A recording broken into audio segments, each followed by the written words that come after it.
test the microphone.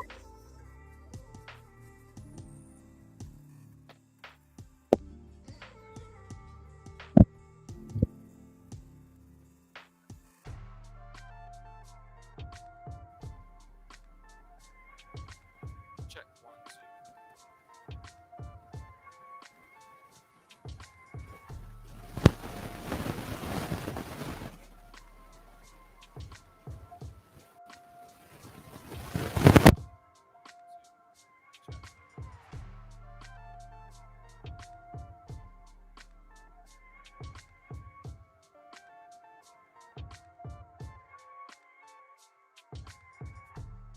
1, 2.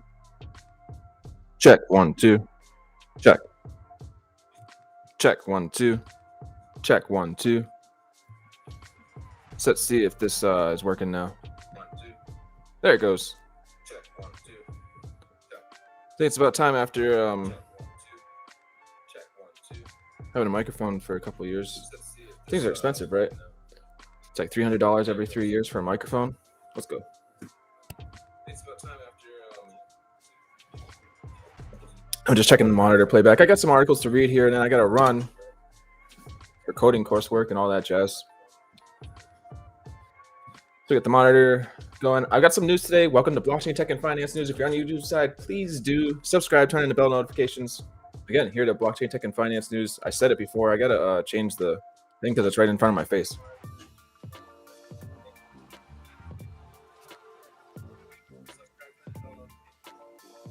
I can just do this. I just have a big subscribe. And the channel is Blockchain Tech and Finance News because you can still see my face better like this. Anyways, I got some articles here I found interesting. Go ahead and read them. Let's go.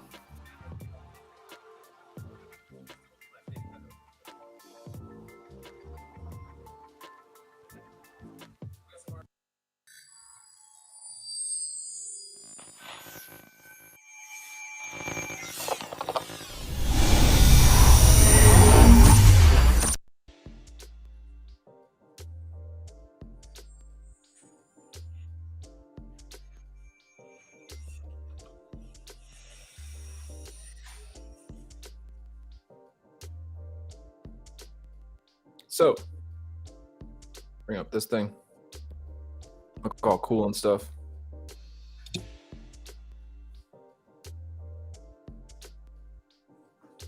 First article I have here is from Yahoo Finance. Jennifer Skonberger, senior reporter in Yahoo Finance. Crypto body lobbies U.S. on stablecoin push. It's really important we get this right as the cryptocurrency world awaits the Biden administration's proposal for how to regulate stablecoins. One of the industry's biggest lobbying groups is out with a wish list of what regulation should look like. Stablecoins, cryptocurrencies whose values are tied to fiat currencies like the US dollar, precious metal, and short-term securities are a way to mitigate the inherent volatility of digital coins. They are used by traders to get in and out of trades and are increasingly being used for more traditional banking products like savings accounts. Yet there's little regulatory oversight and FDIC backing. In a new 17-page letter, the top two officials at the U.S. Treasury, Federal Reserve, and Securities and Exchange Commission, the Chamber of Digital Commerce, argues that stablecoins should not be regulated as securities or money market funds. Rather, the asset class should be regulated as payment systems by standardizing the current system of oversight using money transmission licensing laws applied at the state level, according to the organization, which counts major stablecoin issuers like Binance US, Circle, and more traditional finance players, Citigroup, and MasterCard among its executive committee. Stablecoins are a critical component of the crypto ecosystem and essential that any new policies or regulations allow this technology to grow in a sustainable way, said Perry Ann Boring, the Chamber's founder and president. It's really important we get this right. If we get policy recommendations that allow for stablecoins to operate as payment system instruments, it will be pushed overseas, she added. The crypto industry's recommendations come as President Biden's working group on financial markets, PWG, comprised of the Treasury, Fed, SEC, and other major U.S. Financial regulators, is expected to issue a report soon with recommendations for a regulatory framework for stablecoins. This week, Bloomberg reported the SEC will have significant authority over regulating stablecoins, but an official involved in the report told Yahoo Finance the SEC won't be granted new authority to oversee stablecoins and will likely restate what the SEC's existing authorities already are. Regulators have been considering applying new rules to regulate stablecoins akin to those that govern money market funds, as well as new banking rules. The chamber recommended that stablecoins be regulated as digital payment systems and not investments or securities, since they settle transactions instantaneously using blockchain technology. The organization cited a Supreme Court opinion for that for an investment contract to meet the definition for a security, there must be an expectation of profit. In that vein, they argued that stablecoins are not designed nor to increase in value and do not carry an expectation of profit. If stablecoins are classified as securities, it would restrict use as retail payments, Boring warned. Still, SEC Chair Gary Gensler has repeatedly compared stablecoins to poker chips at a casino, telling Yahoo Finance at the All Market Summit this week that crypto is like the Wild West, and he called on regulators to give the agency more authority to regulate them. We think the notion that stablecoins pose systemic risks is gravely misguided.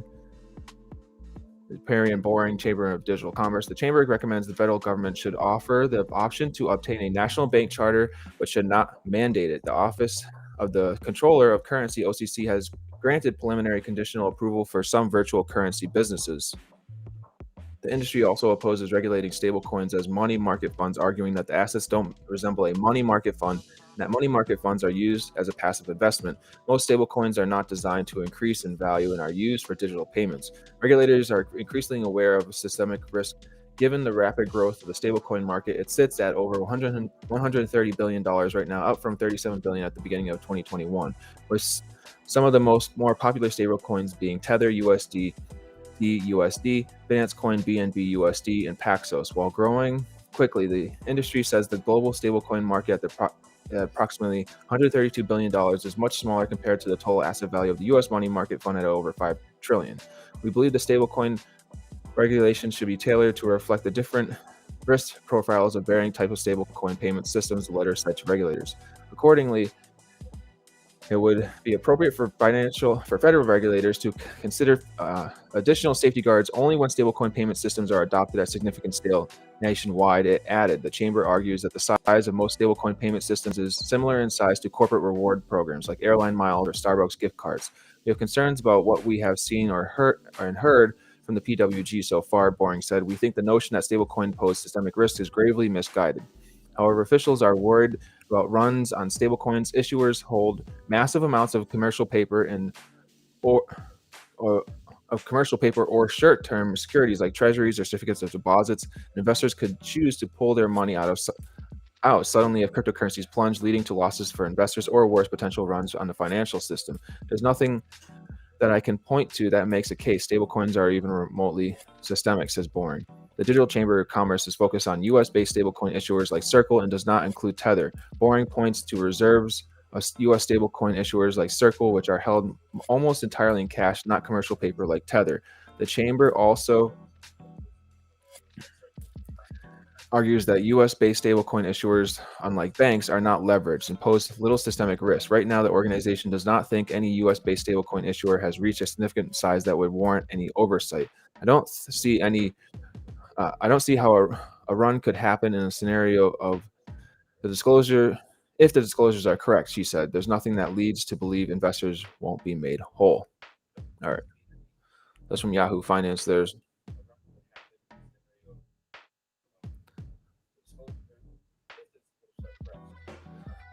bring up this next article.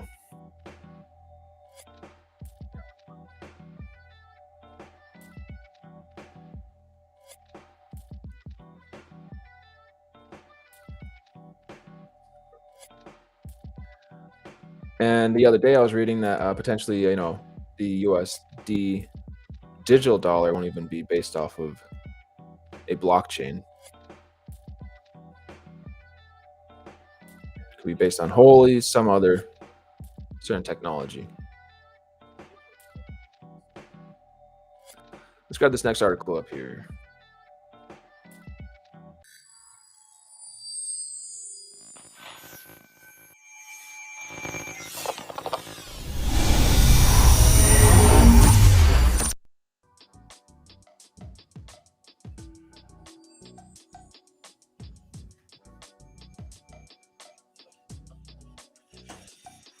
merge and cryptocurrency mining on gaming GPUs won't come until 2022. Ethereum isn't looking to switch its consensus to proof of stake until sometime before the second half of this year. This is from Katie Wickens, PC Gamer magazine. Right? Yeah, let's go.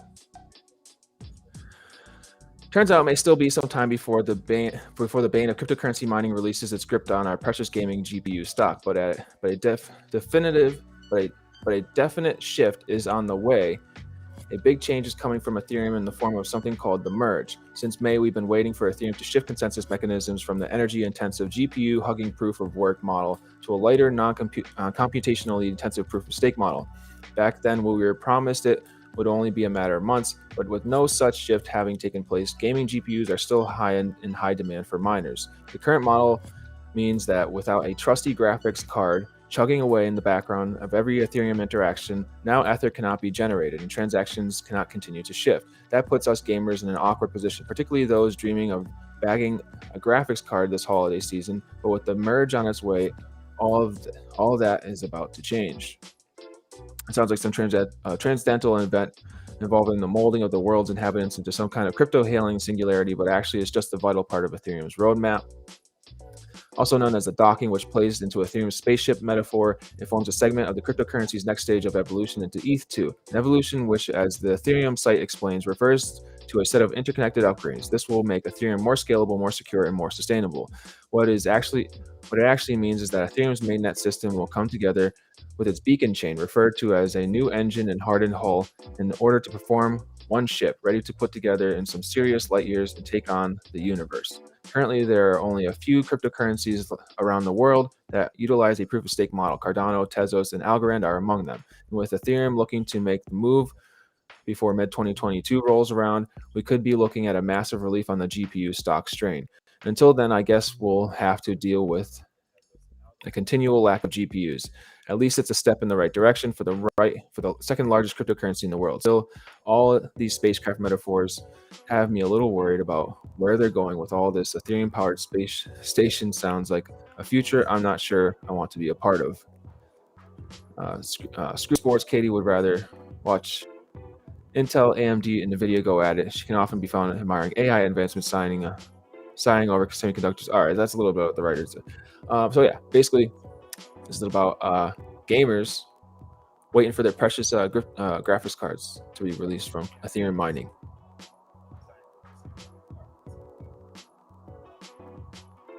And the Ethereum mining is, that's going to be 2022. That'll be dissipating. You can already stake 32 Ethereum over into the Ethereum mainnet. Ethereum ETH2 scaled type mainnet. That's kind of like, in a sense, like a beta right now, if you think about it. All right, let's spit out the next article here. About 15 more minutes left to this. And chat with me. Let me know in the chat, or ask questions, or leave your comments on the video recaps. I will answer. Let me know what you'd like to see here. What you'd like to see on this episode, or these episodes, on blockchain tech and finance news. Whether it be a DApp, a certain project, gaming things, financial type news, events, technology news and events. Let me know, and I'll cover it. I'll give you a shout out also. Let's go on to the next article here.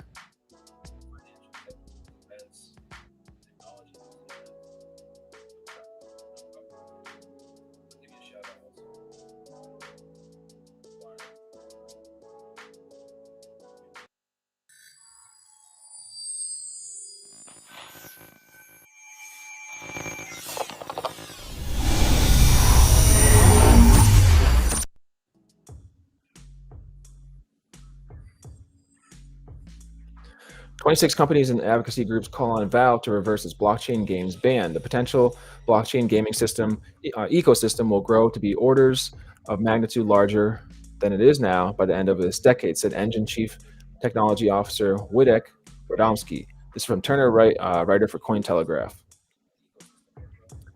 Digital rights advocacy group Fight for the Future, the blockchain game Alliance, Engine, and 26 blockchain game companies have called out video game corporation Valve for its decision to not allow content related to cryptocurrencies or non-fungible tokens (NFTs) on its Steam marketplace. According to an open letter published by Fight for the Future on Monday, the companies and projects are requesting Valve reverse its decision to prohibit an entire category of software from the Steam platform and take a chance on crypto and blockchain technology. Steam updated its onboarding process for partners on October 14th to stipulate that no applications built on blockchain technology that issue or allow exchange of cryptocurrencies and NFTs would be permitted. So this is what I'm saying again.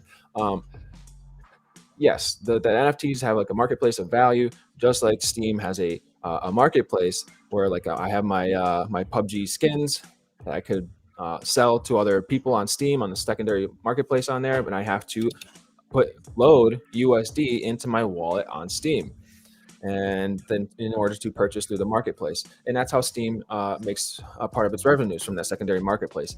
So I understand where they're coming from, and that's the reasoning. I can tell you, rest assured, because NFTs is like taking all of that grass with that marketplace out of there. And all you have to do is have companies like PUBG being like, oh, well, you know what? I think we'll just go ahead and hop on the bandwagon, and all our skins are going to be NFTs and connected to blockchain.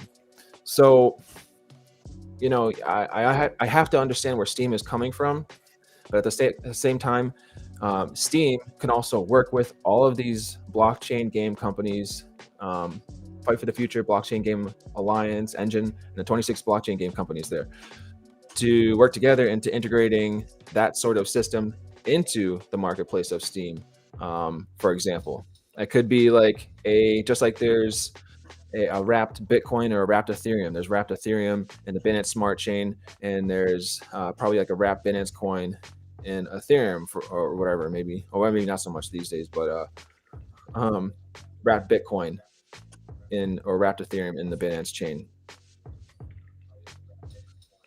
So they could be like the NFTs could be integrated into a scaled Steam platform. I'm just throwing this out there that shows that there's an NFT attached to a skin that I own in the game, and it's representative. And so maybe somehow it's tracked because I show that I have these items and these skins on my Steam marketplace, my Steam account connected to my game's profile. And there's an algorithm, a smart contract reading that I have this skin, and it turns it into like a wrapped token, a wrapped NFT. And that NFT could be transferred to other people, bought or sold into the Steam marketplace. So it's rest assured could be integrated, and that's my thoughts on it basically. But rest assured here they want them to integrate it back in. And as I was noting in some of these integrations, there's Bitcoin layer 2 scaling to Lightning Network that has basically smart contract NFTs and skins through games like Light Night, which is a battle royale 3D game played on PC and like that, or OS. According to an open letter published, blockchain games are pioneering a number of new concepts that will invigorate the gaming industry for players and publishers alike, said Sebastian Bourget, president of the Blockchain Game Alliance. To cut off his burgeoning sector at such a crucial stage of development is to ignore the remarkable progress we have achieved this year while creating unfair access to market incumbents. According to Fight for the Future, decentralized autonomous organization DAOs and NFTs can help make blockchain games more decentralized, democratic, interactive, player-focused systems, the group added. Please consider changing your stance on this issue and permit tokens and more broadly the use of blockchain tech on the Steam platform. Don't ban blockchain games on Steam. Cointelegraph reported earlier this month that the move to ban content around NFTs and blockchain games could be financially advantageous to Valve as the technology grows in popularity. Unique active wallets connected to gaming decentralized applications reached a total of 754,000 for Q3 2021. Many games offer players the opportunity to earn real-world token rewards and trade in-game NFTs, providing a possible path to future crypto adoption. So they've got some related articles here. So again, I have all of these articles in the description box below on the recap, so you can read through them at your own leisure and click different links here to read even more in depth on these matters. With blockchain, you can put the genie back in the bottle and try to centralize it, said Wojtek Radomski, Chief Technology Officer of Engine, in a Reddit AMA. Blockchain games need interoperability in order to flourish. He added, the potential blockchain gaming ecosystem will grow to be orders of magnitude larger than it is now by the end of this decade. It's in everyone's best interest to work together to create a well thought out interoperable standards so the multiverse isn't too fragmented. Valve has previously targeted crypto and blockchain on its Steam marketplace. In 2018, the company removed a game that allegedly hijacked users' computers to mine crypto. Well, see, I mean, again, that's just like the bad actors. I mean, yeah, no, that shouldn't be happening. They should remove the game, but not ban all the good actors from the space. That's my take on that. Not financial advice. Do your own research. I can't give financial advice. But on the technology side, yeah, remove the bad actors abusing the system, hurting people's components and parts and stuff like that. On a data sense, on how machine data is being used and processing, and us good actors building good applications and games for fun that have value should be staying around. Valve originally announced it would accept Bitcoin BTC payments in 2016, but later stopped this practice, citing high fees and volatility. Again, look into the Lightning Network. So that's my take on these things. For 26 companies and advocacy groups call on Valve to reverse its blockchain games ban from the Steam platform. I'm going to spin up this next article here. If you're on the YouTube side, not that big. Please do subscribe, turn on the bell notifications here to Blockchain Tech and Finance News. I'll go up to the next article here.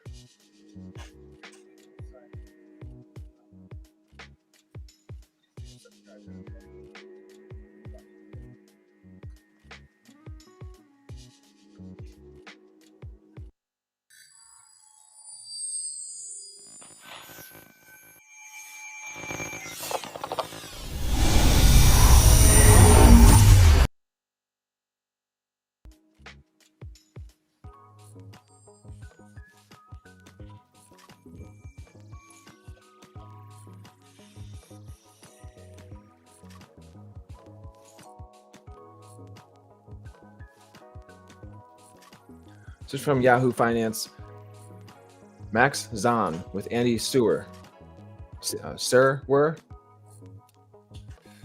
CEO Jane Fraser forecasts brutal winter for markets. Severe supply chain disruptions forebode a brutal winter for markets, which could suffer from heightened uncertainty if Congress fails to raise the debt ceiling well ahead of a December deadline. Citigroup CEO Jane Fraser told Yahoo Finance at its All Markets Summit on Monday she expressed optimism that the supply-demand imbalance could pass next year, but acknowledged that disruptions could become more sustainable. We're probably in for a bit of a brutal winter, particularly in the energy markets where there's some challenges there, Fraser said, but it's not long-term structural stuff that we won't adjust to. This too shall pass, she adds. It's going to pass probably in 2022. The CEO remarks from Fraser echo a recent sentiment from central bankers and other top CEOs who've increasingly acknowledged that elevated prices will remain for the foreseeable future. Speaking on a panel last month, leaders of the Federal Reserve, the European Central Bank, the Bank of England, and the Bank of Japan said that supply chain bottlenecks could cause heightened inflation for a prolonged period, but they signaled that prices would likely calm down as pandemic-related supply disruptions return to normal. At the Milken Institute Global Conference last week, Secretary of Commerce Gina Raimondo echoed warnings of a persistent disruption, noting that the global chip shortage at the center of the supply chain bottleneck is going to take a long time to fix. That's why you got Apple producing their own chips now. The M1, M1X, M1X Pro and stuff, M1X Max things. The US and Canada each recorded inflation last month, not seen for more than a decade. The U.S. reported a 5.4% rise in consumer prices in September, which amounted to a 13-year high for the annual rate. Meanwhile, Canada saw prices rise in 4.4% in September compared to the same month a year prior, an 18-year high. I mean, that was a good thing. I recall that. The question is, therefore, does this become something more sustained? Fraser says. We won't know until next year. I don't think it will become a big issue, but it's certainly something that's going to be choppy for the next while, she adds. When describing potential upcoming market headwinds, Fraser also pointed to the approaching December deadline for Congress to raise the U.S. debt ceiling. Earlier this month, the Senate reached an agreement to raise the debt ceiling by $480 billion, which Treasury Secretary Janet Yellen said would allow the U.S. to pay its bills through December 3rd. During a visit to the White House on October 6th, a day before the Senate agreement, Fraser urged an end to the impasse because we just cannot wait until the last minute to resolve this. Speaking to Yahoo Finance, Fraser reiterated that call for a speedy resolution as the December deadline approaches. The move would prevent additional uncertainty amid an already murky near-term financial future with persistent inflation, she said. We've stopped hearing people saying transition or transitory because it's feeling a tad longer than that, she says. It won't be helped if the U.S. debt ceiling situation doesn't get resolved on a more timely basis before December, she adds.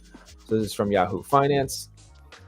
On CEO Jane Fraser forecast, the Citigroup CEO Jane Fraser's forecast brutal winter for the global economy.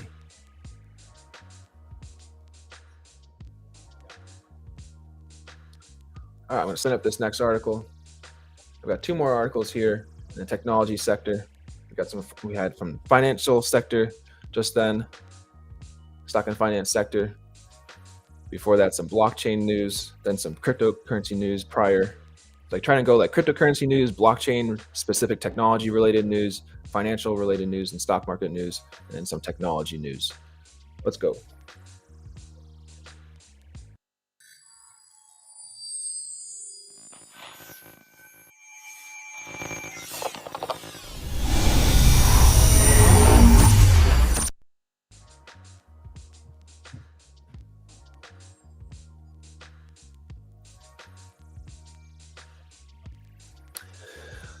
So this is from BBC. The African tech firm hoping to power students by Elna Scutts, business reporter for Cape Town, South Africa. So this person, Jonathan Lund, wants to make satellites mobile. Most satellites are simply computers that are focused on, that are tossed out of the side of a rocket that are tumbling in space, says Lund. Mr. Lund and his Cape Town-based company, Hypernova Space Technologies, are keen to give these tumbling satellites a bit more autonomy. The firm has developed a thruster system that could give even the smallest type of satellites the capacity to move around. The company is hopeful that their technology could be applied to nanosatellites, which are small satellites weighing under 10 kilograms, and even applied to the tiniest of them all, that's 10 centimeter cubes, known as CubeSats. There are an estimated 3,200 nanosatellites floating around in orbit already, and that number is expected to grow rapidly in the near future. SpaceX alone is in the process of launching a constellation of around 42,000 satellites, but experts are concerned that this explosion in numbers may lead to problems. Without maneuverability, the capacity to change the direction, nanosatellites risk colliding with each other, causing space debris, which might cause problems for other missions. Mobility would also make it much easier to retrieve or dispose of satellites once their working life was over. But as nanosatellites are deliberately designed to be small and cheap, any new thruster technology needs to be simple to be commercially viable. Around a decade ago, Mr. Lone came across an interesting thruster technology that had previously been researched by NASA but never fully pursued. He found that an electric reaction could be used to vaporize solid metal fuel, a process which then created a jet of fast-moving plasma that could propel a satellite along. One big advantage to using solid fuels in this way would be that the material would be stable enough to add to a thruster system prior to launch, removing the need for any last-minute fueling before sending satellites off into space. They don't have to worry about filling up. They don't have to worry about the material being toxic. They don't have to worry about it during launch, something breaking and leaking, adds Stephen Tillmans, the head of engineering at Hypernova. Mr. Tillmans confirmed the company has successfully run several environment tests, such as running the thruster in a vacuum in extreme temperatures,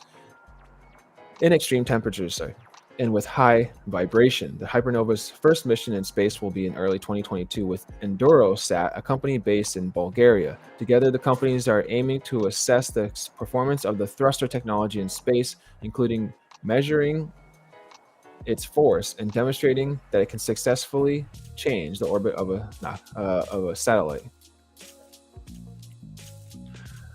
Hypernova are not alone in their research. Other organizations are also investing in developing the thruster technology that could propel small satellites through space, including MIT in the US and the European Space Agency and its Helicon plasma thruster. The Hypernova is also collaborating with other players in the South African space industry, such as the Electrical and Electronic Engineering Department at Stellenbosch University, which is currently developing a technology that would allow satellites to dock with each other. Looking more further into the future, Mr. Lund is confident that it would be possible to scale up Hypernova's thruster technology so it could potentially be used for much bigger satellites and more ambitious missions. He's even hopeful that using a metal as a fuel will facilitate bigger opportunities for the industry as a whole, because thrusters could potentially be powered using substances found in space, both substances mined in situ are collected from space debris, for instance. If we can now switch over from rare, expensive liquids and gases as fuel sources to move stuff around in space and with cheap and abandoned iron or other metals, it changes the game completely. I think that was that whole article. Yes, at least so. Yes. Yep. It's got some related articles below that.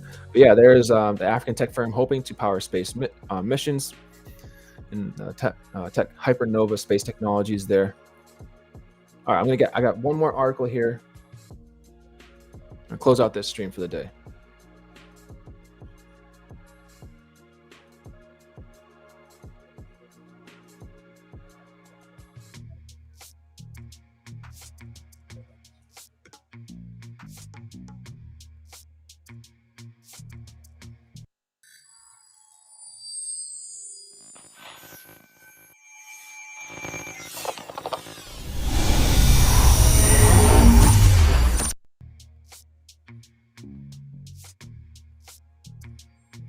So this last article I have here is Investing in Space section of CNBC from Michael Sheets. Verizon partners with Amazon to use tech giant's satellite internet system for rural broadband.